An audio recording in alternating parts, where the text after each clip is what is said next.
എല്ലാവർക്കും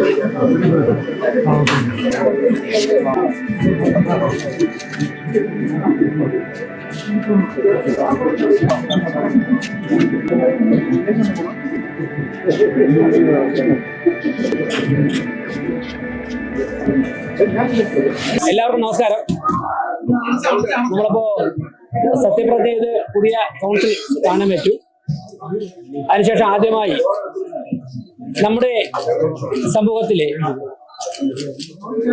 65 വയസ്സിന് മുകളിൽ പ്രായമുള്ള ജനങ്ങൾക്ക് അവരുടെ ചികിത്സ, അവരുടെ ആരോഗ്യ പരിരക്ഷണം ഇതുമൊക്കെയായിട്ട് ബന്ധപ്പെട്ട് കോർപ്പറേഷൻ നടപ്പിലാക്കുന്ന സാമൂഹ്യ സുരക്ഷാ മിഷനുമായി ചേർന്ന് നടപ്പിലാക്കുന്ന വയോമിത്രം പരിപാടി, അതുമായി ബന്ധപ്പെട്ട് ഇപ്പോൾ 55 വാർഡുകളിലാണ് കോർപ്പറേഷൻ ഈ പരിപാടി ഇപ്പോൾ നടപ്പിലാക്കി തുടങ്ങിയിട്ടുള്ളത്. ബാക്കി വാർഡുകളിലും കൂടി വരുന്ന ദിവസങ്ങൾ നടപ്പിലാക്കും.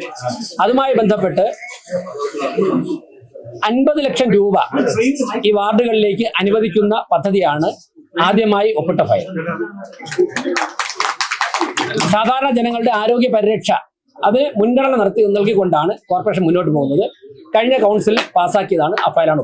കഴിഞ്ഞ ദിവസം അവിടെ സംസാരിച്ചപ്പോൾ, ഇപ്പോൾ തൊട്ടു മുമ്പ് സത്യപ്രതിജ്ഞയുടെ സംസാരിച്ചപ്പോൾ ഞാൻ പറഞ്ഞു, 5 വർഷം കൊണ്ട് തിരുവനന്തപുരം നഗരത്തെ ഇന്ത്യയിലെ ഏറ്റവും വികസിത 3 നഗരങ്ങൾ ഒന്നാക്കി മാറ്റുക, അതിൽ എല്ലാം അടങ്ങിയിട്ടുണ്ട്. മറ്റൊന്ന്, 2030 ആകുമ്പോഴേക്കും തിരുവനന്തപുരം കോർപ്പറേഷൻ പരിധിയിൽ വീടും സ്ഥലവുമില്ലാത്ത മുഴുവൻ ആൾക്കാർക്കും കേന്ദ്ര സർക്കാരിന്റെയും സംസ്ഥാന കോർപ്പറേഷന്റെയും സാധ്യമാകുന്ന ഘട്ടത്തിൽ സംസ്ഥാന സർക്കാരിന്റെയും ഒക്കെ തന്നെ ഫണ്ടുകൾ സ്വീകരിച്ചുകൊണ്ട് മുഴുവൻ പേർക്കും വീട് നിർമ്മിച്ചു കൊടുക്കുക എന്നുള്ളൊരു പദ്ധതി ഞങ്ങളുടെ മനസ്സിലുണ്ട്. അതോടൊപ്പം നേരത്തെ ഞങ്ങൾ പലതവണ പറഞ്ഞ അടിസ്ഥാന പ്രശ്നങ്ങൾ പരിഹരിക്കുക, മെഡിക്കൽ ടൂറിസം, സ്പിരിച്വൽ ടൂറിസം, വിഴിഞ്ഞം പോർട്ടിന്റെ വികസനം, IT മേഖല, ഈ 4 മേഖലയിലും ഫോക്കസ് ചെയ്തുകൊണ്ട് തിരുവനന്തപുരം കോർപ്പറേഷൻ മുന്നോട്ട് പോകുമ്പോൾ വരാൻ പോകുന്ന വർഷങ്ങളിൽ തെക്കേ ഇന്ത്യയുടെ സാമ്പത്തിക തലസ്ഥാനമായി നമുക്ക് മാറാൻ സാധിക്കും.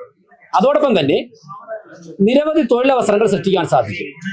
ഈ പ്രതീക്ഷകൾ മുന്നോട്ട് വെച്ചുകൊണ്ടാണ് വരാൻ പോകുന്ന ദിവസങ്ങളിൽ കോർപ്പറേഷൻ മുന്നോട്ട് പോകുന്നത്. അതോടൊപ്പം തന്നെ ഇവിടെ ജയിച്ചു വരുന്ന 101 കൗൺസിലർമാർ ഒറ്റ യൂണിറ്റായി കണ്ടുകൊണ്ട് മുഴുവൻ ജനപ്രതിനിധികൾക്കും വികസനത്തിന്റെ കാര്യത്തിൽ ക്രിയാത്മകമായിട്ടുള്ള ഒരു കെയറാണ് കൊടുക്കാൻ വേണ്ടി ഉദ്ദേശിക്കുന്നത്. കക്ഷി രാഷ്ട്രീയത്തിന്റെ അടിസ്ഥാനത്തിൽ, രാഷ്ട്രീയ വിയോജിപ്പിന്റെ കാര്യത്തിൽ, വികസനത്തിന്റെ കാര്യത്തിൽ ഒരാളോടും യാതൊരു തരത്തിലുള്ള വിവേചനവും ഞങ്ങളുടെ ഭരണസമിതിയുടെ ഭാഗത്ത് ഉണ്ടാവുകയില്ല. അതിന് നരേന്ദ്രമോദിയാണ് മാതൃക.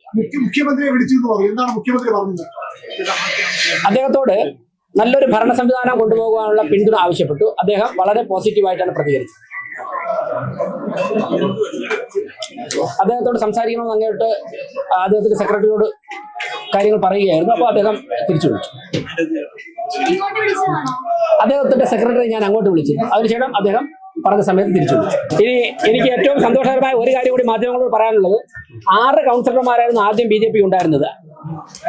അതിൽ 4 കൗൺസിലർമാർ, ഒരാള് സുഖമില്ലാത്തോണ്ട് വരാൻ പറ്റില്ല, ഒരാള് ഇപ്പൊ ജീവിച്ചിരിപ്പില്ല, മറ്റ് 4 പേരും, അശോക് കുമാർ സാറ്, MS കുമാരേട്ടൻ, അതോടൊപ്പം തന്നെ മാണിക്യചേട്ടനുണ്ട്, വെങ്കിട്ടരാമൻ ചേട്ടൻ, അവർ 4 പേരുണ്ട്. ഏറ്റവും സന്തോഷകരമായ ഒരു മുഹൂർത്തമാണ്.